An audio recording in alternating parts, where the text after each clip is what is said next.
Welcome to the CoinOp Cowboys, the podcast where four guys explore the absurdities of everyday life, sharing our entertaining experience and insights on a variety of topics.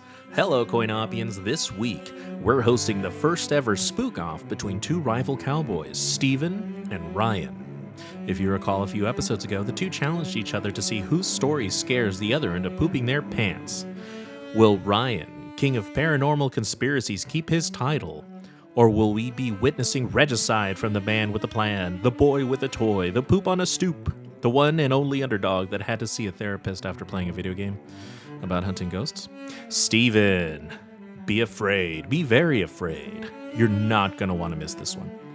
Feel free to drop us a line. We love hearing what's on your mind. Our email address is coinopcowboyspod@gmail.com. Like, subscribe, follow, and rate us. You can find us on Spotify, iHeartRadio, Apple and Google Podcasts, and YouTube. Basically anywhere you get your favorite entertainment. We release a new episode every week, so go take a listen to past episodes and get all caught up because you deserve it. Now, I'm switching over to the main stage. Chris looks like he's putting the finishing touches on our patent-pending CoinOp Cowboys Spook-Off grading matrix. You know, we worked pretty hard on that. Ryan is jumping rope, and he just stopped. He saw me switch in, and Steven is flexing his ass cheeks at the camera. I don't know what I expected. Let's join in on the conversation. Before we get started, you want to check our audio, make sure it's not shit? Yeah. Sure. Because I don't want to hear, oh, we couldn't use it because the fucking gain was too high, brah. Sure, yeah, let's hear it. Let's start with Chris. Chris, let's say a word. Say words. The rain in Spain falls mostly in Venezuela. Okay. But also, I'm going to say, CoinOp Cowboys, how you doing tonight? And we're going to have this excitement and that excitement. And how did all that go? I can hear you. Cool. You sound great. Ryan. Could you hear my typing in the background? No. Go ahead, Ryan. Kissy face, Ryan. Baby pumpernickel fuck Steven in the ass because he's a fucking bitch. Yeah, boy. All right. What about you, Steven? Let's hear you.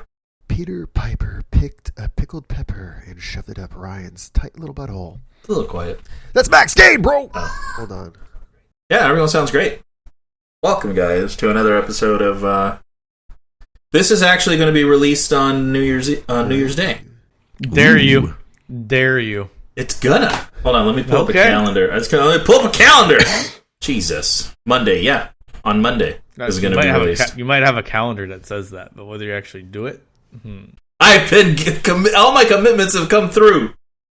Every single one of them since... well, okay, yeah. It's supposed to be coming out the first. All right. Let's get this ball rolling, because I got to get to bed earlier than later. Why is that? Because it's month end. I got a lot of shit to do. Oh, me too. Goddamn nightmare. Everyone's on vacation. Yep. Except for me. Yeah. Let's see. All right, gentlemen. Because this is going to come out. Because this is coming out in the new year. The question this morning, this afternoon, this evening, whatever time it is right now, when you're listening to this, is going to be New Year related. Surprise, surprise. So what I'm going to do is I'm going to say your name. You're going to say your name as well, and then you're going to answer the question that I provide to you. And that question is, what's your New Year's resolution? Yeah, what's your New Year's resolution? And we're going to start in the perfect order. The first person to my right is Steven. Hello, CoinOp-ians. This is your favorite cowboy, Steezy. Up on the mic, straight ching chong from the Ting Tong land. Bangkok, China. Bye bye. Whoosha! Oh, God. Canceled. Just kidding. Erase all of that. This is. Okay. Nope, keep it. Okay. This is Steezy. Howdy, partner. This is Steezy. Coming Texas, boy. I'll tell you what. Chris told me to do that one. He likes it a lot. What was the question? I do. Can you send that recording to me? I want to make it a personal ringtone. I will also try to do all the accents of every other culture and race in the upcoming podcast, if I'm alive still. You're alive still? Yeah, if I don't get canceled and murdered. I hung out a little too long in a very conservative place today. I'm feeling a little comfy. All right, my New Year's resolution today. I thought about it while getting home after eating another big meal and eating and drinking more drinks after a long slew of eating and drinking during this holiday. And my New Year's resolution is a simple one. I'm going to, eat better and lose some weight after the New Year's. Oh, here we go. We're gonna get another month of Steven not drinking and being boring. So this here we go. Yep, Ryan guessed it right. There will be 1 month. So from New Year's Day to Super Bowl, I will be Soda-Tober. I will be drug and alcohol free. And I'm going to try to lay off the sweets too. I can't see any reason why I need to eat sweets. So I'm going to try to cut all that shit out till Super Bowl, and then I'll have like a nice binge day to celebrate. Celebrate the Lions winning the Super Bowl? Exactly. The sweet taste of victory. Well, that reminds me, we have a mail. Good. Oh. Yeah. Oh, mail. Ooh. What do we accidentally talk about the Niners too long and say something negative? Oh no, the mailbag's full. Got a lot of hate mail. Well, spoiler, because the hate mail. The 49ers just got pounded by the Washington Commanders last night. It was really weird how Purdy couldn't Beautiful. We thought he maxed out at 4 interceptions, but then he did 6 against the Commanders. Wow. I can't believe they just let him keep doing it. He was clearly shooketh. All right, thank you, Stephen, for your. What are you doing? Just clean. That's just going to lower your tolerance for Super Bowl day. It's fine. Okay. Yeah. Thank you. Very good. Very good. Yeah. Next up, Chris. Oh, and Kegels. What up, CoinOp-ians? And a very, very happy 2024 New Year to y'all. You're in for a treat because you came to the right place to start your year off right. I'm sure your guys' New Year's resolution is to get all caught up on the CoinOp Cowboys episodes. Like Steven, for example. I know he's just about all caught up by now. But I'm gonna say my New Year's resolution is my wife and I were kind of talking about it, and I think we're in a similar place on this. It's kind of a little bit of two things put together. I want to be put together and present more often. And what I mean by that is the first thing is put together. I catch myself doing this on Saturday. I'll just wake up and I'll just like lounge in my pajamas till, I don't know, like I'll just like sit on the couch with my pajamas till 10. And then I'm like, man, maybe I should change. Maybe I should get up and by the time my Saturday gets going, it's much later. It's like, I don't know, 11 o'clock. I'm trying to get stuff going. Hey, should I go to the park? Should I go do this? And I'm realizing on Saturday, I should wake up, I should sit on the couch, drink my coffee, and then I should put my clothes on for the day, maybe even put my shoes on for the day. And I think that's going to set me up to do something that I want instead of just kind of being lazy there. So that's one, be put together. 2, be present. And that's going to be more especially with my kids. I'm realizing that they're doing something and I'll be wanting to play video games, or I'll be on my phone, or I'll be focused on something else. Or maybe my wife's talking to me and I'm like zoning out or thinking of something else. So I'm going to kind of put those two together. So I'm going to be present, ready to listen, and then I'm going to be put together, ready to take action on what that present holds. Good work, Chris. I think that's really important. It's a lot of people get caught up and you can have issues down the line. So that's a good one. I like that. Cool. Thank you. Thank you very much, Chris. Yeah, very good. Next up, Ryan. What up, CoinOp-ians? It's your true favorite cowboy. Cowboy. Cowboy. Wow, I'm sorry, I'm a little bit flustered. You're making fun of people with speech impediments. So I'm sorry, I'm a little bit flustered because this other cowboy, Steezy, lied to you all, saying that I'm just glad I'm not the cowboy. I'm just glad I'm not the cowboy that can't pronounce shit anymore. Yeah, hard time getting that one out. That was sorry. I'm a man of integrity, and when I see somebody lying to our fans, it really upsets me. But anyway, it's just like your opinion. My resolution will be similar to Steezy Boy here. I just want to eat a little bit better, exercise a bit more. But I'm not going to fool myself into being sober for a full month. That's just mayhem. What are you, an alcoholic? That's just a man that wants to see the world burn. You can't put down the booze, right? What's the problem there, bud? I can't. All right? And nor do I want to. Okay? Alcoholic. We're going to have intervention. Yeah, it's true. It's true. We are all alcoholics. It's true. Where did this wholesome Steven come from? I'm sober for one day. I'm going to fucking start critiquing everybody. Oh, wow. It's just fine. You'll grow up one day. Steven does this once a year, and it's always boring. I am doing your birthday before the sober thing. So Get over it. Thank God. Thank God. I'm pretty sure there's been birthdays where you've already started. I don't even want to why show up here? to one. I show up like, I'm not drinking today, guy. Ryan's like, oh! He starts freaking out. Like, and then I drink anyway, so. Oh, well. It is fun to see Steven break edge, but I have a bone to pick with you right now, Steven. Wait, I haven't done mine. Oh, fuck you. Why is your PS5 on that bed? What? Oh, because I brought it out into the living room when Mel's family was here, and I thought I was going to play some Boulder Gate on my spare TV, and it turns out I got to watch Christmas movies all night. Didn't get to play any Boulder Gate. I haven't played any Boulder Gate since I've spent $80 on it. It's fine. We're all good. We're fine. I just want to play video games, though. It just went on sale. You could have saved like. I know. Could have probably not even spent the money on it because I'm not going to play it anyways. Could have saved 80. Yeah. Could have played it on a real machine and saved even more. Anyway, I apologize for being rude, Angel. Oh, you are forgiven. Let's see. Yeah, let me round it out. I forgot what the hell we were doing. I'm going to admire big tits more. I don't think I do that enough. Yeah. Okay. All right. Thank you guys for your New Year's resolution. Listeners, guess what? This episode is a very special episode. We're going to kick it off with the spooky episode. Let's see here. Hold on.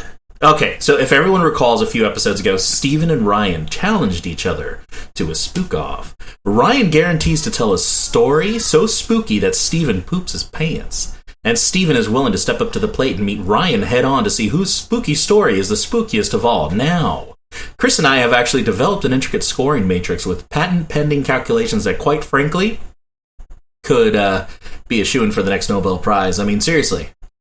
Guys, I want to take a moment to appreciate how cunning and intelligent we are. So good. It's like, I know that they put men on the moon with very little technology, and I feel like we're putting the moon on men figuratively right now. That's how cutting edge it is.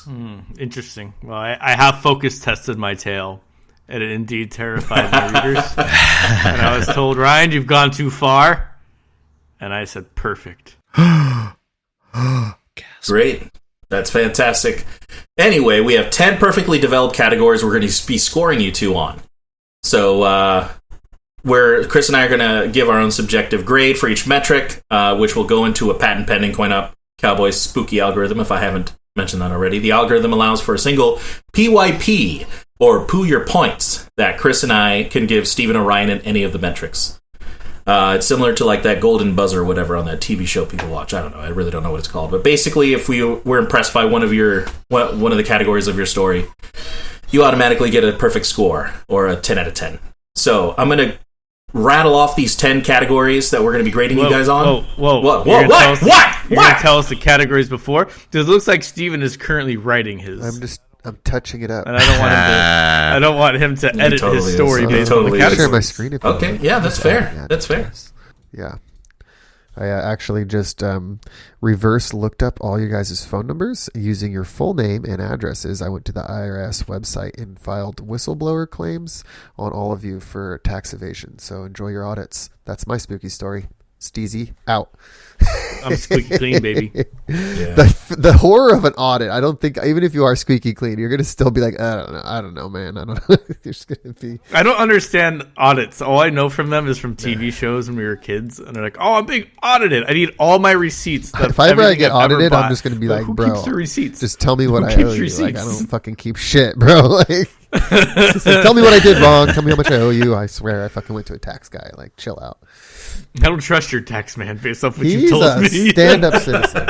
It's funny because at work my company self audits itself. So every project once a year they pick these different projects to be audited, and for lucky me, I feel like most of my projects get audited, and I don't know if that's because they trust me that it's going to be squeaky clean, it's going to go well, or they horribly don't trust me. I'm not sure. But the biggest thing that I noticed from here is they get a bunch of information from me, and then they go and get information from like they compare it with the information from the owner, information from the vendors, information from the subcontractors. They talk to all these different people and they look for someone whose their information doesn't line up. Like, oh, I don't know, Chris paid that guy $100 in change orders, and they're like, oh yeah, there was a change order for $100. I saw that, and the sub's like, yeah, he paid me like $30, and then that's when they'd be like, well, Chris, we got a problem here. So when your question was of what the audit is, they're checking anything and everything and looking for something that doesn't make sense. And the moment they do, they say, fail, and then they take all your stuff. But if I get audited by the IRS, they're not going to ask for my Taco Bell receipts, are they? All they do is they look at your fucking... Right? They're auditing you because they found a discrepancy. And most likely it's the tax person you use has fucked up. And now they're auditing like all the people below him. Because there was an obvious fuck up that's like had been done to like all these other people. But if you self-file, and you're going to have to flag out some shit. So if you're filing your own taxes, there has to be something that's setting off a red flag. In order for them to even notice you, there's 300 million taxpayers. You see, Ryan, I feel like you're talking so clearly, like, oh, what do I need to worry about? It's just my Taco Bell receipts. Fun fact: did you know that the IRS has a rule in here that says income from illegal activities such as money from dealing drugs, gambling, and theft. So if you steal something and sell it, that needs to be included in your income on Schedule 11040. Well, duh. As a self-employment activity. So, for all the CoinOp-ians out there, make sure you include that one on your tax season this year. I do audits at work as well, but it's for like environmental agencies, for the EPA, Arizona Department of Weights and Measures in California, and I deal with the auditors, and it's a hoot and a holler. Because I put all the paperwork together, and I know I dot my I's and cross my T's. So, when they come in and start asking questions, I actually enjoy them. Because they try to find something, and they never can. Haha. Ruining our spooky episode with boring shit. Apologize. You brought it up, Ryan. Yeah, you dumb bitch. Yeah. Taxes are scary. Or actually, I guess Steven brought it up. No, that was Steven. Steven brought it up. Ooh, Steven. That was my horror story. I just said I filed. I'm the one with beautiful hair. He's the one with no hair. Yeah, you came on with like a curly Superman thing. What's going on? Ryan? What? Who? It's hair. Obviously. No, not you, Steven. The world does not revolve around you. That's how you know he's gay. Yeah, I need a haircut. It made me a little upset. I'm like, who does this guy think he is? What happened to your finger? Listeners, he held up a You know how like nail. the bat signal goes in the air to signal for Batman? Well, guys do that little hair curl in the front of their face to signal all the gays. So it's like the gay bat signal. Surprised you didn't know that, Angel. You queer. Yeah, you know. Anyway, I'm just seeing how many people I could have. I just want to know how many people I can offend before the end of this podcast. I've offended the Asians so far, and I've offended. I used to do the Superman gays. Yeah. I feel like you've also offended Batman a little bit. All right, gentlemen. Well, we have our scoring matrix. I'm gonna bring up the picker. Oh no! You had Bones, right? Oh yeah. Yeah, he had a PS5 on his bed. It's upsetting. It's not respecting the technology. Now, should we do mail before or after? How much time we got? I mean, I got a bone, but I hear Ryan saying he wants to make sure he gets to bed on time. I gotta go to fucking bed. I got shit to do. Let's fucking go. Grandpa Ryan. All right. You got a bone? Is it quick, Chris? No, it's not. So we'll do it next time. New Year's resolution. All right. I'm gonna bring up the picker wheel. Share. Share. All right. We're gonna see who goes first. Right, Spin 50-50 shot, Steven. You're going down. Okay. You better hope you go first, because you're going to have a squishy chair when I'm done with you. Ryan. What? Spin your fucking wheel. Yeah! All right, that's what I was waiting for. Here we fucking go. Is it going to be? That's right, baby. I'll go first. So here we go. Worst. Steven's going first. Let's get our matrices out, Chris. The matrices. I wonder if Steven actually has a story. I do. I even have an infographic. Shut up. No, you don't. Yes, I do. It's the Rougarou told the right way. Ooh, the Rougarou. Wait. I think Ryan cut off Angel from explaining how this thing's going to get graded, so I didn't know if we needed to explain that or just let him dive into it. I want to dive into it. I don't want to know the metrics. I don't want it to soil our stories. Sounds good. All right, we'll do the metrics afterwards. All right. We'll see how you did. You all ready? Yeah. All right, all right. This is a little bit different for me, right, guys? I usually come on here and tell the funny stuff, keep the party going. But this time I've been challenged, and quite frankly, I just don't respect Ryan's spooky stories. I don't think they're good enough, and they don't scare me. So I challenged him to this a few weeks ago, and I told him that I could for sure tell a story that's a lot spookier, scarier, and fear-inducing than he could ever tell. And ladies and gentlemen, today is that day. Hello, CoinOp-ians, and welcome to my first ever bone-chilling segment for this inaugural Spook-Off. This segment is entitled The Depths of Despair. You ready, Ryan? Bring it, bitch. Yeah. Today we delve into the shadows of one of the most haunting incidents to ever happen in cave exploration history. A story so bone-chilling, it's a joke that it happened in a cave called the Nutty Putty Cave. While Ryan over here might take you on a fabricated fairy tale full of monsters, ghouls, other fake creatures, time portals that don't exist, aliens that never happened, I will tell you something real. So without further ado, let's dive right in. All right, guys, and all you listeners out there, I want you to picture this. A labyrinth of underground passages, twisting and turning, curling as they plunge into the depths of hell below. Cold, wet, silent, lit up only by the lights that you bring with you. Well, that's where our story begins. Just outside of Salt Lake City, Utah, there was a hydrothermal, don't know what that means, cave called the Nutty Putty Cave. And back in 2009, John Edward Jones, an experienced cave explorer, began exploring the cave. The cave was famous, though. Many explorers had gone into it. It was even used by the Boy Scouts, so it's not some unknown fairy tale cave that Ryan might talk about in one of his stupid stories. It presented challenging routes, tight passages, just a playground for cave explorers. Well, there was this one part of the cave, and I'll show you a little infographic later. Funny enough, it was the part of the cave is called the birth canal, and this is one of the tighter passages in the cave system. And John Edward Jones had been exploring this area and found an unmarked passage forking off to the left. So him and his partner decided that today was the day that they explore this passage. So John embarked down this new route with his partner in tow. Face first, he began wriggling down this passage. This passage was no bigger than the size of a washing machine opening. The cave quickly went vertical, and Edwards started to lower himself down into the dark depths of this unknown passage.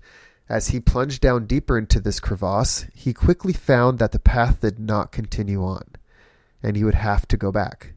But it was at this point he had been suspended for, I don't know, like they think about 20 or so minutes, and things inside of his body had started to change. He whistled and signaled for his partner to assist in pulling him back out. But they soon discovered that the fluids in his body had came all the way from his legs up into his chest and upper body, and did not allow him to get back in the passage that... God, I fucking closed my Word document. Shit! Fucking fail, motherfucker. Those are points docked. Okay, that's fine. That's fine. It's fine. We're fine. We're going to go back. All right, so here we are. John wiggling down the birth canal, the forked off to the left. He went down an unmarked passage. He started heading down face first. As it plunged vertically, he realized it was a dead end. He needed to turn around. He signaled to his partner to pull him back out. And as they started to pull him back out, he discovered that he was not able to go backwards. The fluid in his body had pooled up into his upper body, creating the wedge that would not allow him to go. His partner quickly realized that he could not get him out by himself, so he left to go get rescue crews. So here, John is stuck, arms pinned beneath his body in a space that is no bigger than his body. His fluids in his body pulling up into his upper body, creating a pressure in his body that is not allowing him to breathe. The blood pressure is starting to skyrocket. Death is imminent. They need to get him out. Crews worked for 26 hours to rescue him, but nothing was working. They used ropes, pulleys, and mechanical devices, and all of them failed. John lied there, fully conscious, realizing that doom was slowly coming. The pressure in his body built and built and built. With every passing hour, the reality sunk in even deeper. He knew he was going to die. It took about 28 hours, but after 28 hours, his heart gave out. And that is where his body still is to this day. The cave is no longer open to explorers and Boy Scouts. And that is the end of my story. It is a story that hits on almost all of my fears. So I think the listeners will relate. Being trapped inside of anything is horrifying to me. Dark, not being able to breathe, being stuck, not being able to get out, and realizing that I'm going to die while fully conscious and just waiting for it to happen is quite terrifying to me. And it's real. I want to share an infographic here. How do I share a screen on this? You guys' silence is just great. I was getting spooked. I was getting spooked. I will agree with you, Steven. Getting stuck in a cave is utterly terrifying. I want to select tab. Okay. And as soon as you started telling your tale, I went to Google and I typed in NU, and immediately Nutty Putty Cave came up. So if you can see here on this infographic, fuck that. There's an entrance here.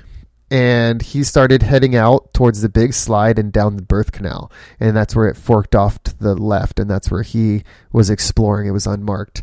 You can see how tight the cave system was, as the dude in the red helmet here is one of the rescuers trying to get through and over to Edwards. And I think this other picture is actually a picture of him where he was stuck. So it's quite disturbing, and that's where he died. Have you guys ever seen those like TikToks where there's those like cavers similar to this? Yeah. But, like the water starts rising and they're like exhausted, they can't escape. Yeah, I've seen them. They're fucking crazy. It's nuts. I don't understand Never. what they're trying to accomplish. I don't either. So it's not like you're climbing a goddamn mountain. At the end of it, you're going to be like looking over, like, "Whoa, I did this." You're just in a fucking hole, guy. So this somebody needs to write in breathing heavy the entire time. You just hear them squeezing through shit. It's like, what are you doing? All right, so this is what the article had said about it. So exploring the Nutty Putty Cave for the first time in 2009, John Jones became trapped upside down. Before, search and rescue crews worked for 26 hours to free him, but the shape of the crevice where John was trapped became one of their biggest obstacles. The narrow crack split almost straight down, so when the crews tried to pull John out, his feet hit the tunnel's low ceiling.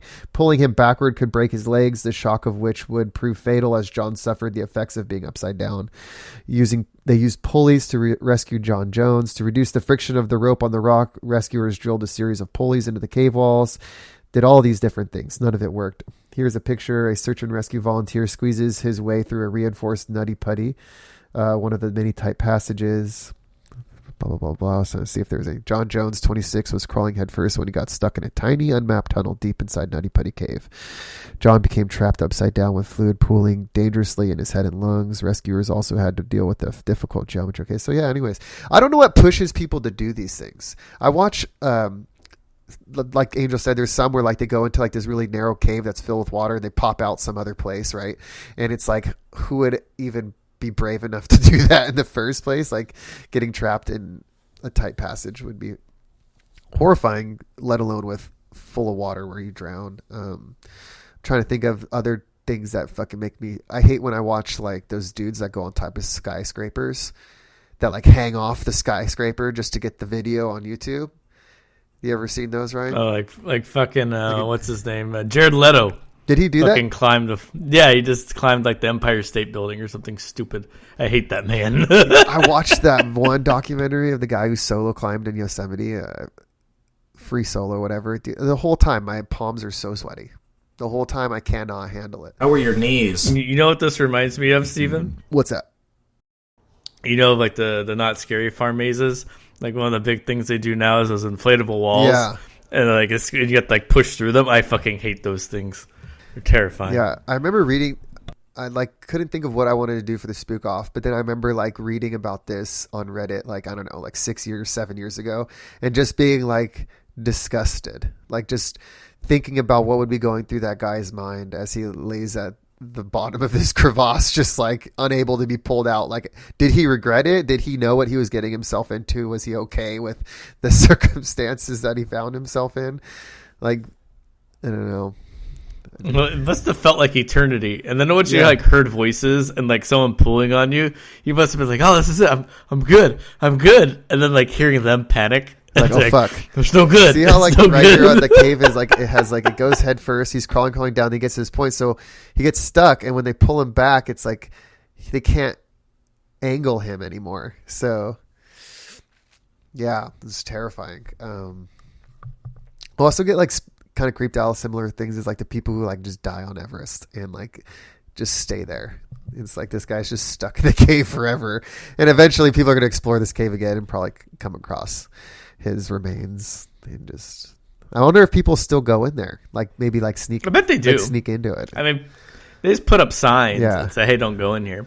Like there's a hike in the Los Angeles forest that we go to called Bighorn Mine, and there was a part where like there's old mines there, but people like carved away the metal fencing from going in there, and we've like walked like probably a quarter mile into that thing. And it's the most pitch black thing I've ever been in. That's like you go in there and you turn off your phone, you can't see shit.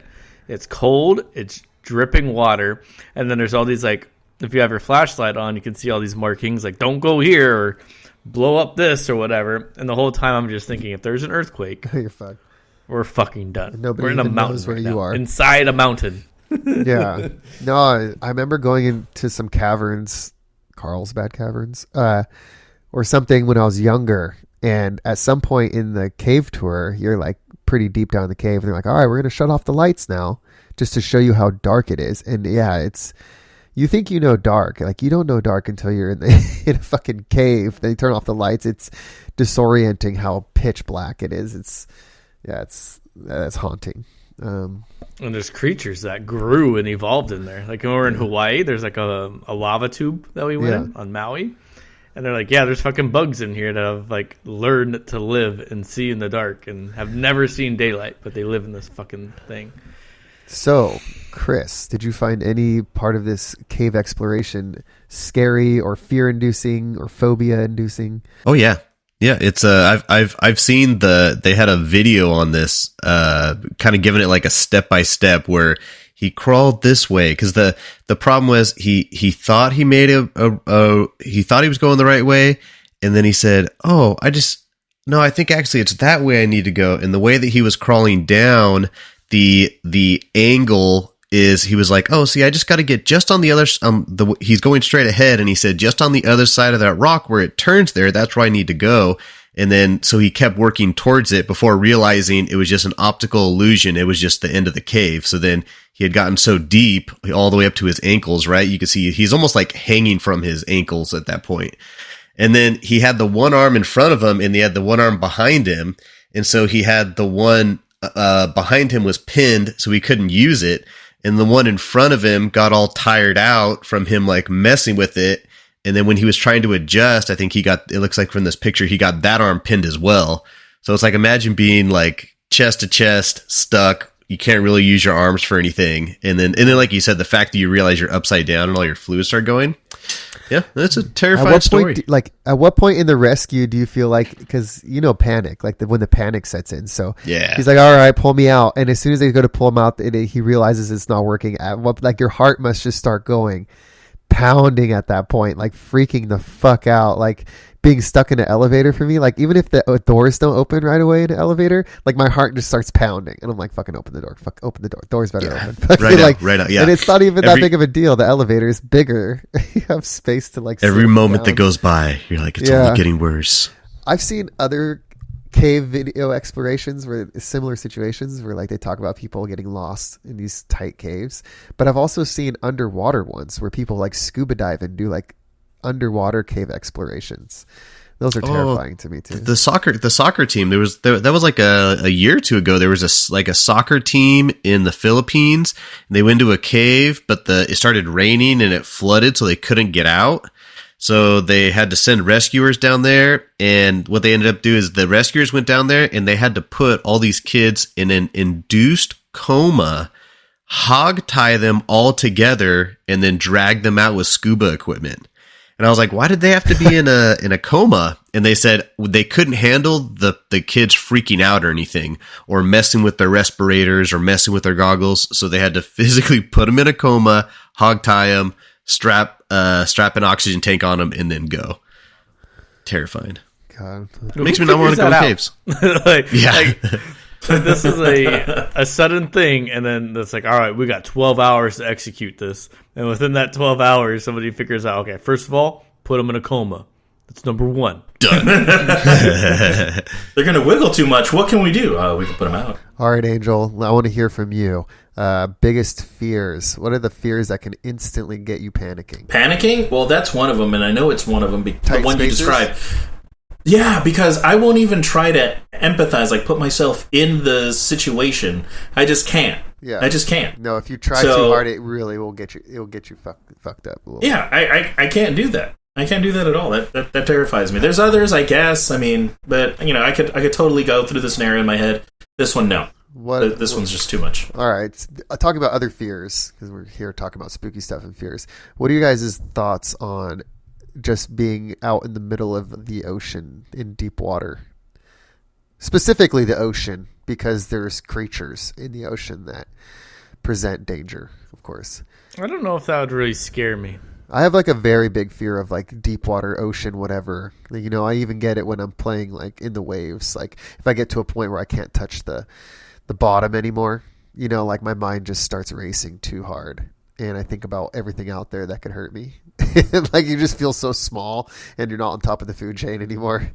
And I'm a good swimmer. I can swim perfectly fine. And it's mostly just the unknown. But that, and I think the only other fear that I might have that's overwhelming is spiders. Yeah, I fucking hate spiders. Oh, yeah, dude. Fuck that. Where are you at on your spider journey? I think I'm at the point now where if like I see one, I don't freak out. But like if it like somehow is on me and I didn't know it was on me and I see it, I like fucking lose it. I freak out so much.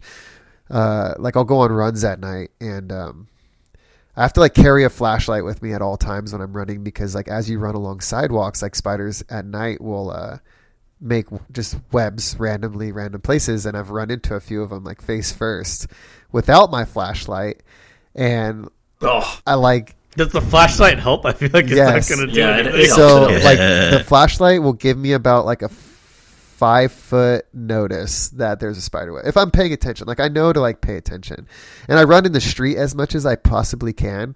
But when it's an area maybe with more traffic, or if a car's coming, I'll hop on the sidewalk. But like I'll keep the flashlight just like right in face level as I'm kind of jogging, and yeah, it catches that web and that spider, and I'm like, oh god, like I get out of the way. But it gives me the heebie-jeebies too much. But other fears? Do you guys have other fears? I think those are my 3 biggest. An inability to breathe is a big one. This is part of it too. The tight space. You remember getting sat on as a kid? Yes. I can't breathe, get the fuck off. It happened to me recently on my 30th birthday. I had like a little beer fest here. Was it 30th, 32? I don't know, whatever. It was when we first bought this house, and we had everybody over, and we did like the little beer fest here, and I got really drunk in the first like hour or two, and I like instantly went to crash, and like I went in the room and fell face first on the carpet, just passed out. But like I think Ryan and Richard and some other people found me, and like decided to start wrestling me and try to pull my pants off while I'm drunk in my room. And I'm like, no, don't pull my pants off, no. And then like at some point, Richard just like sat on me, and like he's a bigger dude, and I'm just like crushing. My ribs are just crushing. And I'm like, I can't breathe. It's just like terrifying. So this cave experience, yeah, I mean, like the pressure in his body was building up. He couldn't. I mean, at some point, you can't breathe. Your breaths are just getting shallower and shallower. It's like, yeah. I hear those are the worst deaths. It's drowning and burning alive. So I think I've heard two theories on the burning alive thing. And if you're lucky enough, I don't know, but like they say a lot of times the smoke can like pass you out before you. Yeah. I mean, you could like pass out from smoke before it's like too horrible. I'm sure you still are going to go through a considerable amount of pain.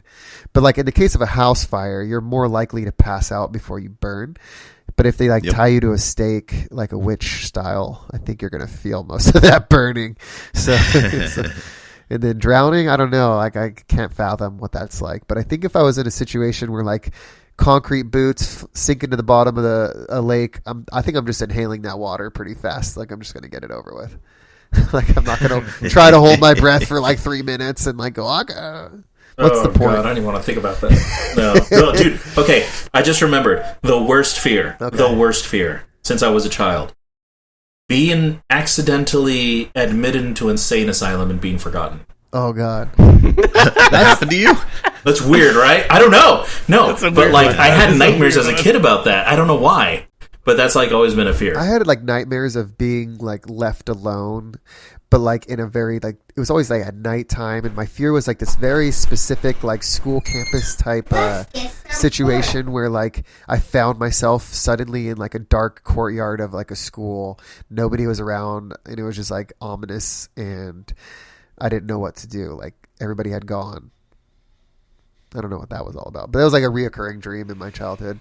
That and like swimming in lava. I don't know what the fuck that was about. Swimming in lava. Like I would have dreams where I'm like waist deep in lava, and like I'm just like walking around. There's other people in the lava, and I'm like, hey, it's not even that bad. I don't know what the people are talking about. And like I would dip my face into the lava, and I'd come up, and then all of a sudden I'd see my face as like a skeleton, and I'd like wake up.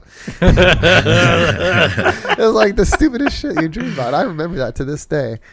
There was like a reoccurring like shopping mall that used to pop up in my dreams that like did not exist in real life, but it was something that existed in my dreams multiple times. But hey, you know, with all these like unique facts, you need to write down the ones that they are, and then I bet you it was like your brain trying to tell you something. Like maybe this random mart. Did you like? You said it was a store, right? There was just a random store like showed up anywhere. It was like a 2-story like JCPenney type store that was something. Yeah.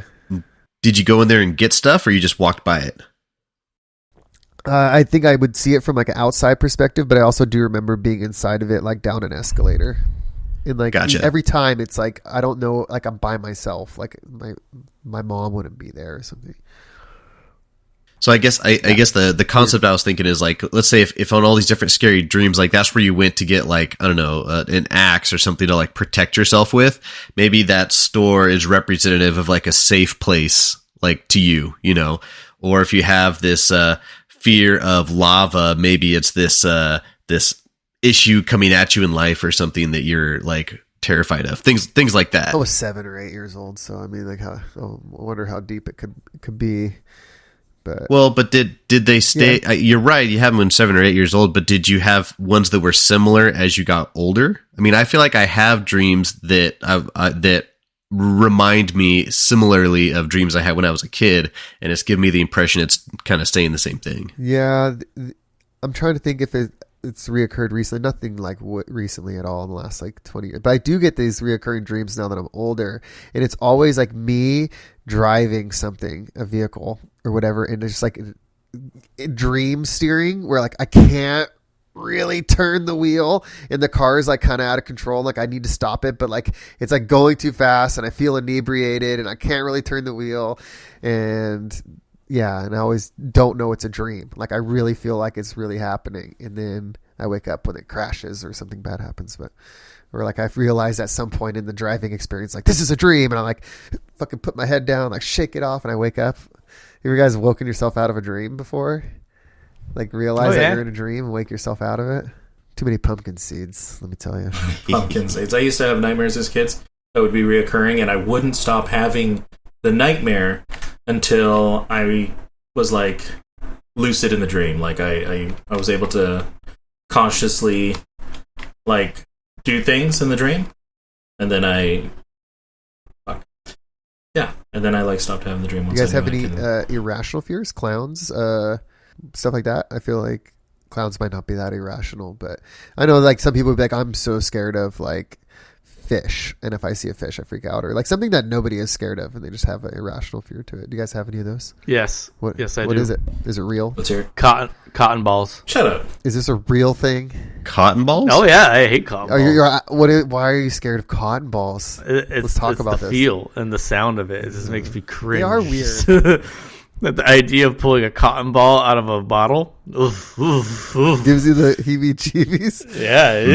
is. Makes It is a me little shiver all irrational, over though. just thinking about it. When Ryan passes out on his birthday, I'm just gonna pour all these cotton balls over him and see when he wakes up, he's gonna be surrounded by cotton balls. You ever like put a Sharpie on a cotton ball? Oh god. Wow. Is it the texture? Is it like something dry rubbing against each other? Oh, Yeah, it's like the texture and the sound of it. It's just ugh. It's like, I get something similar. Like, remember the old school lunch tables? How they had like it was like fiberglass, Yeah. and there was like a wet spot. If you rub your hand across the wet spot into the dry, and it eventually like becomes like really, I don't know how to dry it, but like really dry, and like I can't stand that feeling. It's like I feel like the tips of my fingers are just going to separate, like they're going to slice. yeah. Is heebie-jeebies the same thing as a fear, though? Because, like, there's a lot of things that will give me, like, the massive, like, cringe chills down my back, like, ugh. But it's not fear. It's more just, like, I don't know what that... I think it's, like, a separate feeling, right? Like, I can't stand, like, hearing, like, those videos of... What do they call ASMR videos? Those usually just trigger... Those trigger things deep inside my soul, and it's all violent, angry thoughts, and I don't know why, because it's just sounds. But I so much want to reach through the screen and strangle that person, but I can't. Yeah, they're gross. I don't get it, and some people find it so enjoyable. I feel like chewing on foil, like having to chew on aluminum Yeah. foil is like a thing. Mm-hmm. Yeah, if you have fillings, if you have poor well, people, you know, when they do fillings, those it's fillings, they're like, gross. "Oh, chew on this so I can see where to grind." Well, they do it when they want to grind it, right? They put in, even if it's the composite, they put it in, and then they have you chew on a piece of foil so they can see where they can have to shave off, so it's even. Whatever, maybe whatever, but like chewing on the foil is like, ugh. I've never had fillings. Oh, Mr. Perfect. Wait, you've never had cavities? Sons of a god, No. No cavities. Wow. should go get checked out probably. Yeah, if you don't go to the dentist, you don't have cavities. Yeah, it's true. No, I went to the dentist. I go to the dentist all the time. Just never had cavities. I would say I'm not scared of spiders, and so much so that when I find spiders when I find spiders in my household, I'm told to, hey, go kill that spider, and I go, hold on, and I go get a red Solo cup, and I scoop him up, and I go put him outside. Me and Ryan salt blasted. And then I give him a little kiss and a pat and send him on his way. Gross. Gross. Because So there's... I hate mosquitoes. I smack them with a chancla every time. I look Oh, at you them, hate I'm like, mosquitoes? Yeah, those are kind of weird. yeah, I'm like, I need something to combat the mosquitoes, or like that one I always hear is when people see a possum, they go, "Oh, possum terrifying." I'm like, no, possum's great because they eat bugs, they're naturally immune to rabies, they can't carry all these other things. They're just like fantastic, you know. So I think about it that way. So I think there's not really a lot of creatures like that'd be terrifying. But the thing that always scares me is if I have a situation where I don't have the opportunity to do something about it. Like, Steve, when you were saying, if I'm just floating in the middle of the ocean, I'm like, okay, well, I'm just floating here. There's nothing really I can do besides floating there. But like, if I was stranded on an island, you know, that's scary itself. But I'm like, okay, well, I can work on this. I can put my best foot forward and see what I can do. But if I was, this one is probably my worst. If I was just like buried alive, like if I just woke up and I'm like, oh, I'm in a box and I'm like underground and I'm like, there's just nothing I can do. That's when it would get to me. So, or when I'm like stuck in a cave. Ski accidents are kind of similar. Ski accidents either falling in like the tree well, where like the snow accumulates around a tree, but it creates like the hollow ring around it, and a lot of skiers doing backcountry skiing, they can fall head first into those and they can't get out, and they're kind of just stuck upside down in this thing, and just hopefully somebody comes by to save them, or they have some sort of device that can signal. And then also avalanches too, getting buried under all that snow, like that's terrifying to me. It's just like being somewhere, being buried alive. Similar concept. I think we can talk at length about all these fears, but I'm afraid we need to go on to our next story. That's fine. Thank you very much, Stephen, for making me feel very uncomfortable. All right. Well, that was the point of all this. The point is to make Ryan poop his pants. But good job. I think he's... All right, Ryan, what did you bring for Stephen? Well, thank you for participating in this, Stephen. Yep. It's it is a disturbing concept. You know, it's a good story. We'll let the execution up to the judges. Yeah, well, it's not the best. Stephen, you can unchair now. I'm trying to find the button. There we go. Now, dear listeners, Steve and I approach this task very differently. My spooky story is a work of fiction mixed with facts. I'm going to take you on a tale. Sit back and listen as I tell you the story that I like to call Bidding the Grove. Bidding the Grove. Okay. Like auction? Now, this is a story about a young man in his mid-30s named Stefan. Stefan sat awake at 2 a.m., staring at the glow of his computer screen. The screen reflected a dim red as he looked at his accounting spreadsheets. Stefan had worked in the construction industry for over 10 years, successfully bidding concrete for new construction projects. He was so popular, he was deemed the king of concrete. It was a corny title, he knew, but he adopted the title for the name of his company that he founded, Concrete King by Stefan. Corny, but it fits his personality. The first 6 months were fantastic. Stefan was able to take several of his customers with him, and he was winning bids left and right. However, the good time suddenly grinded to a halt. The economy slowed down, and his previous company was sneaking in and underbidding Stefan left and right. At this rate, the king of concrete would be in the dumpster in 2 months. Stefan had grown into the habit of staying up late nights, hoping for a miracle. Bling! A bid request had come through suddenly at 2:10 a.m. Stefan opened it quickly and saw it was from one of his best clients from many years ago. Hey, Stefan, it's ain't hell. I've got a government bid for you, and it's huge. You're a shoo-in. But I need you here this Saturday. We have to walk it after hours. The client's very particular. Stefan found it strange, but this project would save his ass. He's in. That Saturday, Stefan flew out to San Francisco, got a rental car, and drove out to Monte Rio, a few hours' drive from San Francisco. Stefan was the only vendor bidding the project, and the client was paying for all of his expenses, flight, rental car, food. He was being taken care of. As he drove into the forest compound, he was amazed by the giant redwoods and the freshness in the air. My team's going to love this project. So fresh! Much better than pouring concrete in California's butthole, San Bernardino. It was soon dusk, and as Stefan rolled into the parking lot where Angel was awaiting him. Hey, buddy! Thanks for accommodating the strange schedule, but, our clients are high-end, and they want us on site when no one else is here. Have you heard of this place before? Asked Angel. Bohemian Grove? No, can't say I have, responded Stefan. Great. Well, you're going to love this project. They're truly going to cover your ass. As you know, this bid is to pour the foundation in the underground Club. Gonna be a real cool spot. Underground club for the high end, the richest, the elitist of the elite. If you do good, they'll probably give you a standing invite. Well, follow me. And Hell patted Stefan on the back and guided him down the trail that led to a wooden staircase in the forest that went further deep into a ravine. It was growing darker, so Angel pulled out a flashlight to guide their way. I didn't realize it would get so dark so fast. Got another light? Stefan asked. Sorry. Maybe use your phone? Angel said without turning around.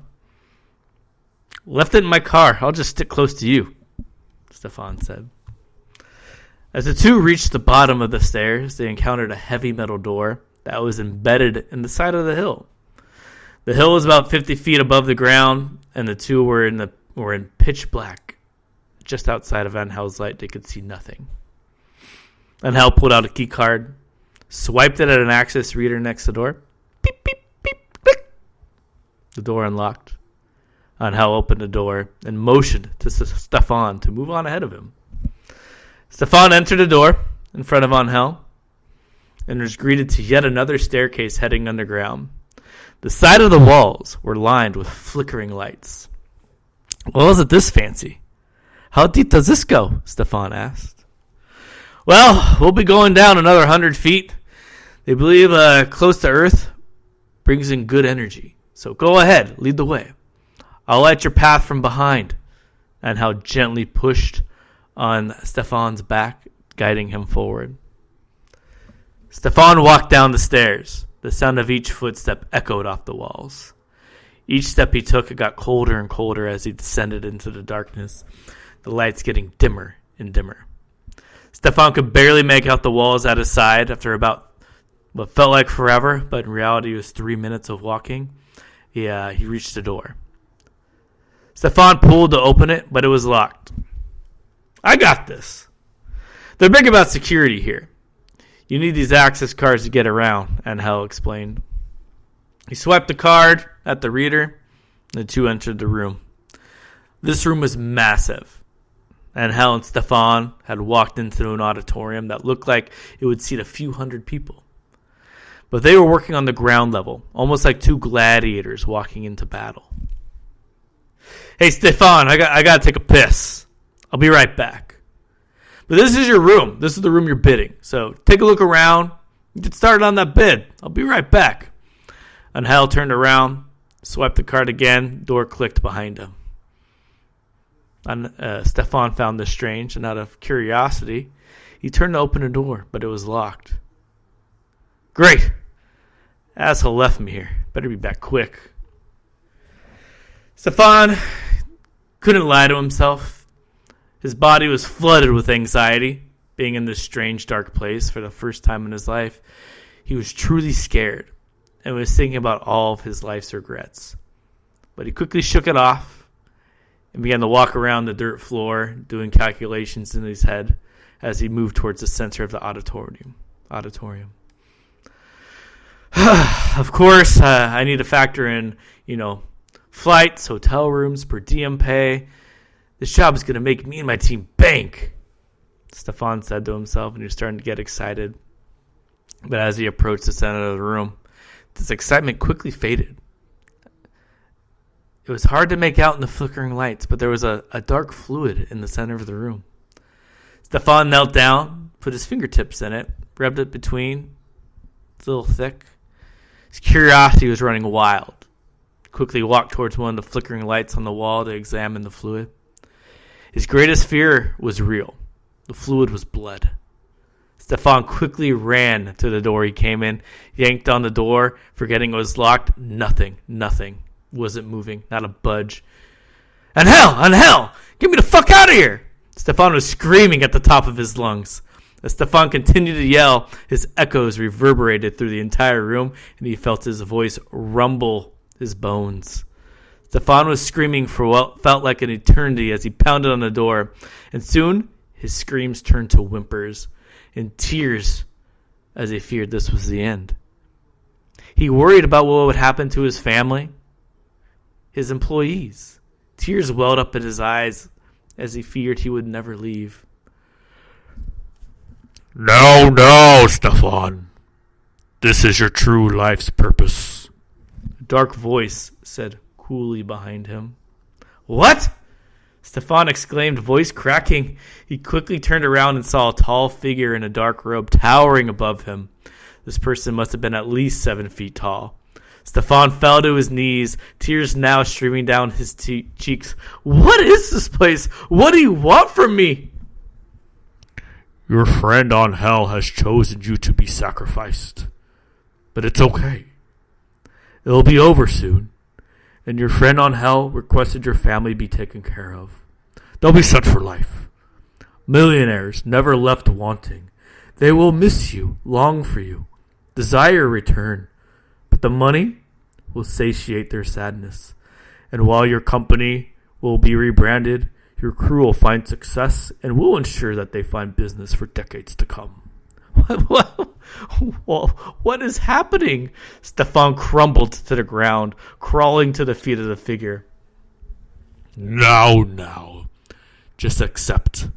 This pain will be temporary. The figure knelt down to Stefan, raised him up. Stefan was now standing and had to look straight up to look towards the face of this figure. All he saw was darkness. Again, the pain will be temporary, but the sweet release will be forever. The dark figure placed a cloth over Stefan's face and he passed out into darkness. Stefan awoke. He was slumped over a stone bench, feet chained to the floor, belly laying over cold stone and hands chained to the side. Stefan found that he was now naked, and he began to shiver uncontrollably. He raised his face up. He could see now that the auditorium was filled with hundreds of hooded figures. This is a fucking trap! And I'm here for your entertainment? Stefan yelled, voice cracking. Quiet! The dark figure's voice rang through the auditorium. This is your sacrifice, Stefan. The sacrifice of your innocence and life will bring another year of peace to this planet. While no one will truly know what you gave to this world, their souls will truly understand someday. And your family, they'll be taken care of. Now lay there. Put on a good show. The louder you are, the better. You fucking monsters! And hell! Stefan's face was screaming into the stone slab, spit puddling in the center. I'm sorry, Stefan. A familiar voice was almost whispering to him. It was Angel. But he had a knife in his hand and was standing at the face of the slab, naked. I hope you understand. This is for the good of the whole world, Stefan. I'm going to slowly bleed your wrists, then sodomize you. Once you reach the moment of true weakness, I will end it all. Angel leaned over and kissed Stefan's forehead, reached over to his left wrist. Cut. Blood was then pouring on the left slab. Angel reached to the right. Cut. Blood poured over to the left slab. Angel then walked over behind Stefan, kicked his feet to the side. No! Please! Whimpered Stefan. Sorry, Stefan. I didn't bring it out for air. Stefan then felt terrible pressure repeatedly thrust into him.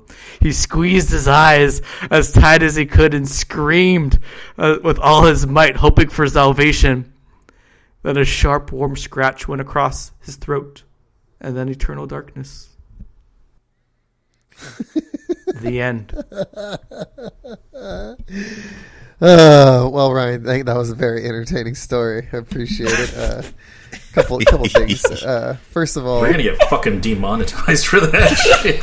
Okay, first of all, you said the room was full of dirt. I was there to pour concrete. Yet, however, I was chained up over a slab suddenly. Was it a different room? Or it was moved in there. It was moved in there. Okay. Okay. All right. Okay. Well, your concrete dries quickly, I see. It wasn't you, Steven. First of all, Steven, it wasn't you. It was Stefan. Okay? Stefan. Now, if you want to place yourself in his boots, that's on you. Okay. That's on you.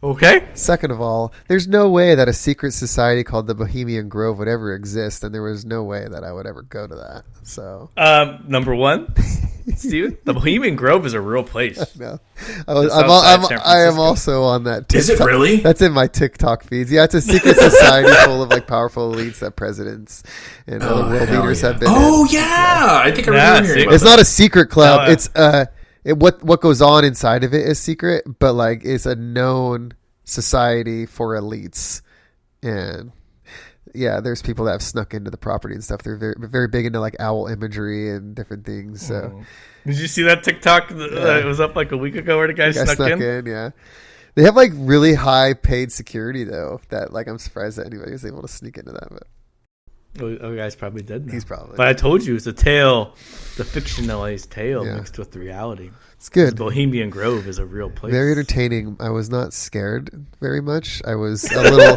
turned on and a little intrigued. It makes me happy that Felicia had to read that.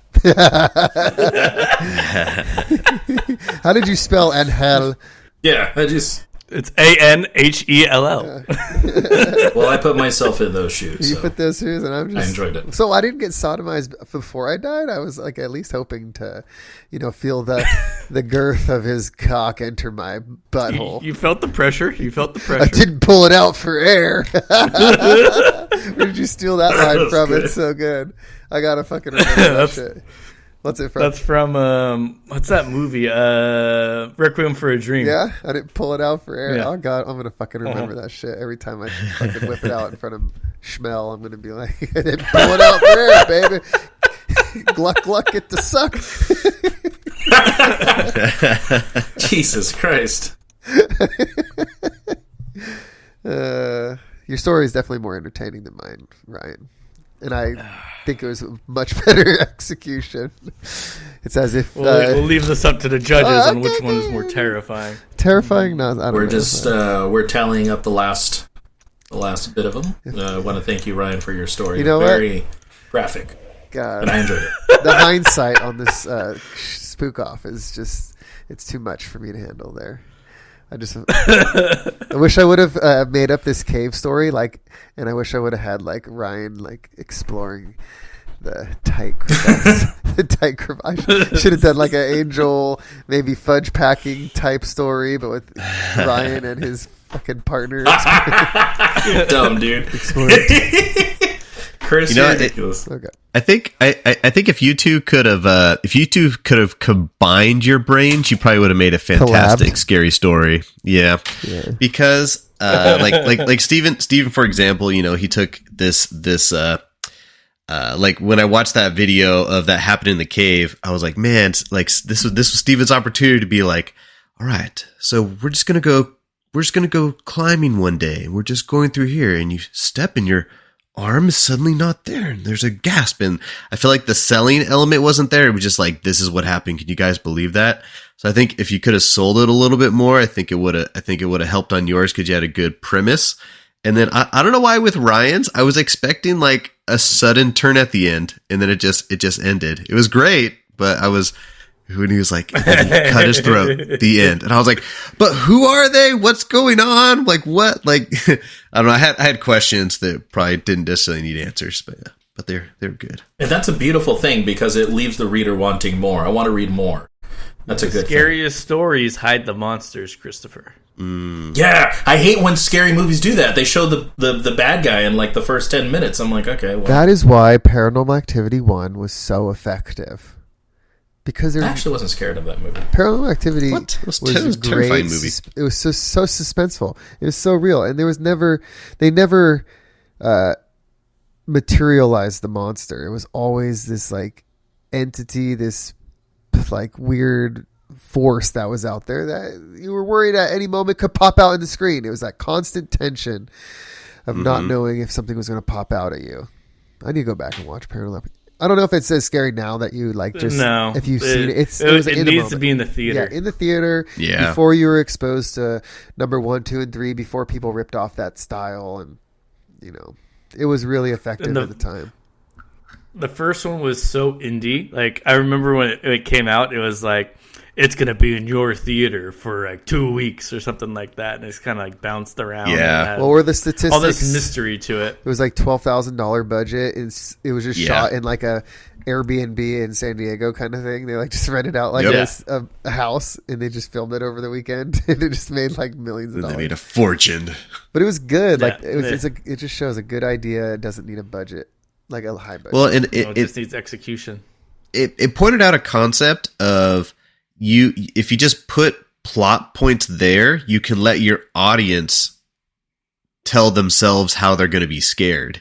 You know, like the fact of in the Paranormal Activity, like towards the end, that you just hear like these steps coming up the stairs and it's slowly bothering you, and then it opens the door and there's like nothing there.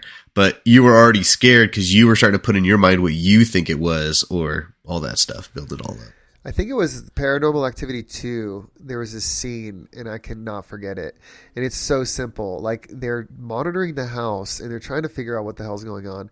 And I think they attached the camera to a fan, and the fan is oscillating back and forth. And so it oscillates to this room, and you see this room. It's just a living room, couch, everything empty.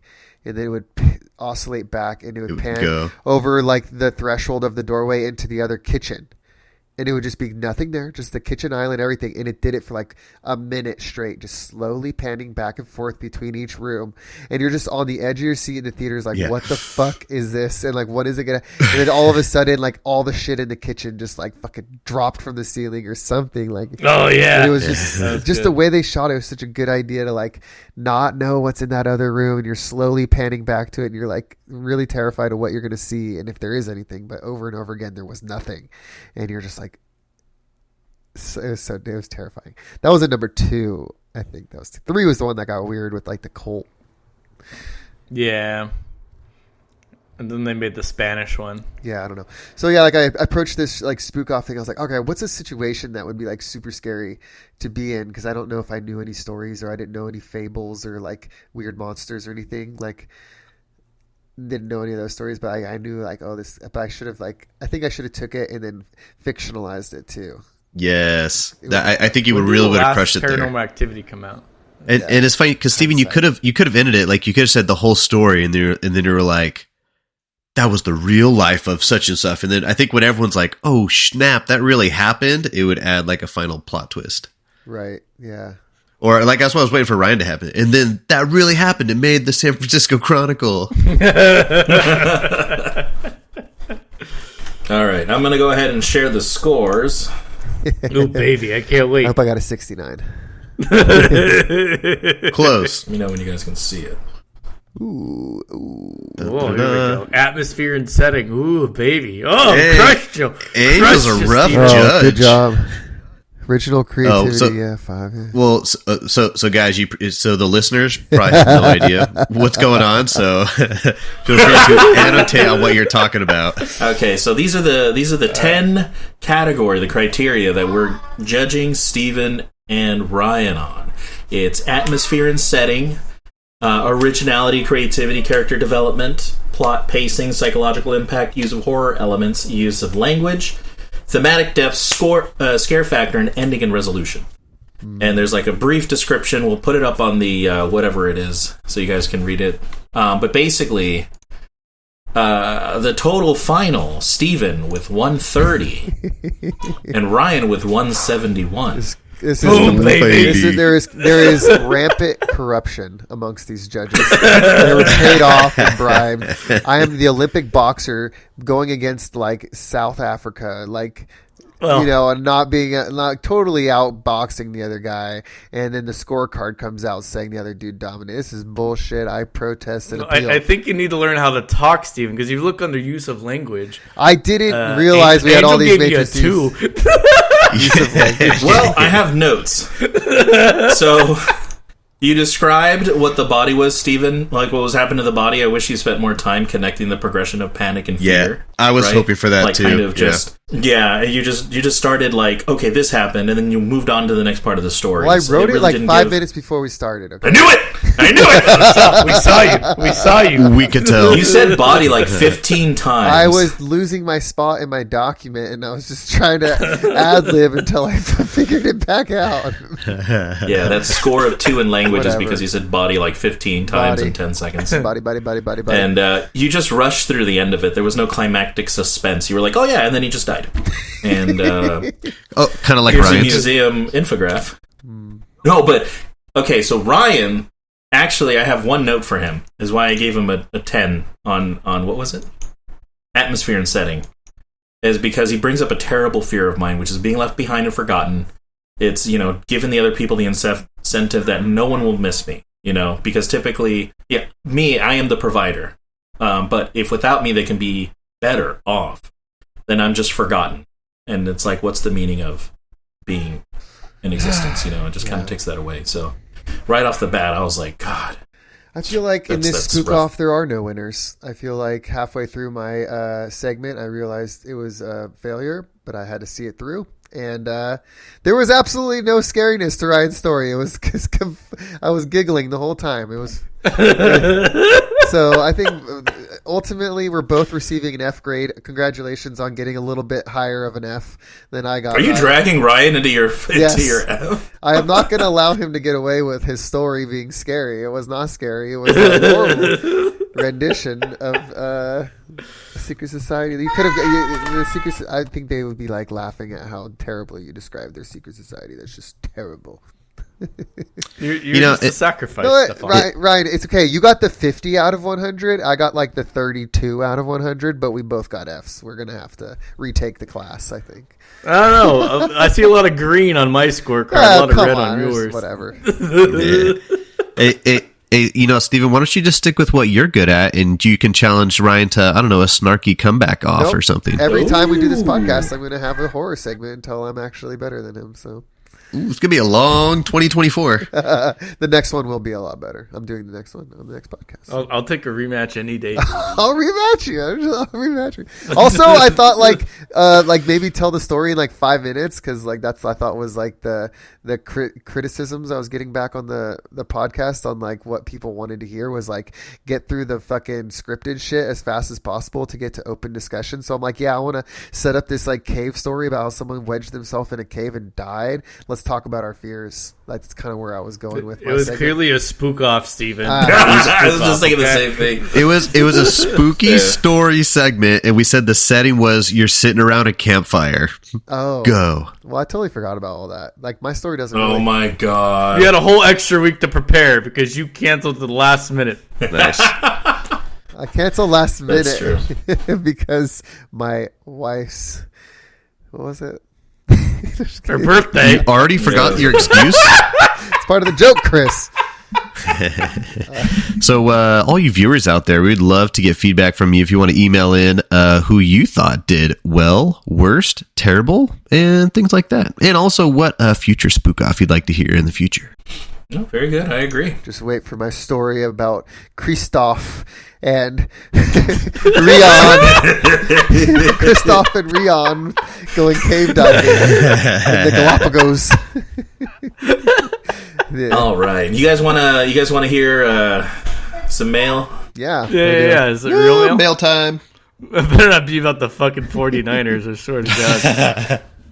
Hey there, Cowboys. It's your number one fan again. I have a bone to pick with Cowboy Ryan. He continues to give outdated and wrong info about the 49ers Lions record. It's time for him to admit the 49ers by far superior than the Lions and get ready to pay up. Thank you, smiley face. Well, as of this recording, the 49ers and the Detroit Lions have the same record. It's true. Now, as you're listening to this after the new year, the 49ers got destroyed by the Washington Commanders, who have only won 4 games before this. This is their 5th victory, continuing to show that the 49ers crumble under pressure and are not an elite team. Better luck next year. You know, the Lions also got wrecked by Baltimore. I lost a lot of money on that. That was Chris's Pick of the week. That is correct. That was real bad. That was Chris's lock of the week in Vegas. The Lions upset, dismantling the Ravens, and within the first quarter, they lost by like 40 points or something. It was like 6-46 or something. It was so bad. It's quite painful to watch. I see that the Lions are playing the Cowboys. So I think the Lions are going to, and actually I bet you, the Cowboys are favored by -5.5. So and then the Niners, they're going up against the atrocious Commanders, and they're favored by 12 points. So the Niners are probably going to be up 1 next week, and the Lions, we don't know. Oh, very good. Yeah, we'll see. We'll see. So we're going to do one more mail, and then we'll save the next one for next week because it actually comes with a question. This is from, all right, we have the next from Kyle. Big fan of the show. You guys put out great content. Shout out to my favorite Cowboy, Steven. Fucking bullshit, Kyle. You're a fucking liar, Kyle. I enjoyed the Roundtable Memories episode and couldn't believe how many adventures could come from a simple pizza shop. Reminds me of the movie Waiting. You have a talent for telling stories. The delivery to the lady with her boob out got me good. If a fantasy porno scene was to happen to any of the Cowboys, it would be Steven. On another note, I just found out that Cowboy Ryan terrorized his neighborhood by repeatedly throwing all of the furniture into the pool. While it did cause a good laugh, I must agree that that Cowboy Ryan is by far the biggest menace to society. Keep up the great content and Discord, Kyle. Well, thank you, Kyle, for fuck writing you, in. Kyle. Thank Fuck you, Kyle. You talked about Mr. Steven being a great storyteller. Well, guess what, Kyle? As you heard, he just lost the fucking You know what, Spook-Off. Kyle? I owe you one, man, because tonight was not the night. I'm so sorry. Just hopefully you laugh along with my failures as much as my good stories too, because it's the way it is sometimes. Kyle, I hope you've listened from the beginning and listened to our porn episodes. Mine was because again, I beat Steven in that episode too. I was just thinking about that, Ryan, because mine was clearly better. We should do another porn episode. I think it's about time that we do porn once a year. We may do that once a year. That should be you our. know how excited our that would, Valentine's Day episode. Angel. If the numbers are ever dipping, we're gonna redo, and we're gonna release porn episode number 2. That was our biggest episode. It will be even better, bigger and better. How do we say it? Like XXL? The porn episode, bigger, longer, and stronger. All right, and we'll save we'll save more for next week. So thank you, Kyle. All right, guys, I want to thank you for your spooky stories. Congratulations, Ryan, on winning. Very well I don't deserved. think Kyle's going to be a fan after You totally told him off. All right. I love you, Kyle. Listeners, thank you for hanging in there with us. Please like, subscribe, follow, rate us. And we're gonna close this out. I'm gonna go back in order. Perfect order again. Perfect order. Okay, good. Yeah, the closing order. We're gonna start with Ryan. So thank you all for listening. The fuck was that with your finger? What's up with Excuse your me? Nazi finger? What are you talking about? Listeners, he has a purple nail and he held it up like a Hitler mustache. Trying to distract never me. Do that. I would never do that. Okay. But anyway, I would never disrespect our listeners like you've disrespected me. But thank you for dedicating this hour of your life to listening to this episode where I destroyed Steven in the long-awaited Spook-Off. And fuck you, Kyle, for saying he's a better storyteller than me. But thank you for writing in, because that makes me very excited to have a fan write in. Please write in more, listeners. I want to hear what you say. Thoughts, comments, concerns. And Detroit Lions, America's true football team, is going to win the Super Bowl this year. One love. Oh, very good. Thank you, Ryan. Next up, Steven. Well, I think this episode was much needed for me. My New Year's resolution has changed, Angel. I want to try harder to be involved in this podcast. You can't change it, Steven. That's it. No. I will not. I'm not canceling the drugs and alcohol anymore. I'm going to actually do more. And while I'm perfect. While I'm doing more drugs and okay. alcohol, I'm going to write the best stories and be the best storyteller. And come full circle, I'll have my redemption arc. You know, like I've really fallen off the rails. Kyle, stay with me, bud. Stay with me. I will end the racist intros. I will end the homophobic slurs. I will become a better person in this new year, 2024, baby. Big things. Let's go. Because you're afraid of that. You're afraid of getting tied to that slab, aren't you? The dirt. It was dirt and then a slab within a period of 10 minutes. The chloroform doesn't work that fast, by the way, bud. Get your facts straight before you start spewing your bullshit stories. He knows from experience. I never said it was chloroform. Oh, I never said it was does chloroform. This rag smell like chloroform? No? How about melatonin? Smell like melatonin? Ooh, a gentle sleep. Yeah. That'd be nice. All right, thank you, Steven. Who's and this last but 7 not foot tall least, guy, by the way? Did we just gloss over that? That was totally me he was talking Oh, about. yeah. I thought you were only 6'6". Ah. That is true. I measured today and I was 6'6", yeah. Yeah, tippy toes are a bitch. All right, Ranger, what were you saying? I was saying thank you, Steven. And last but not least, Chris. Thank you, CoinOp-ians. Thank you for coming in and listening to this very, very spook-off. I hope you guys can find some way, somehow, to put your mind at ease and get some sleep tonight.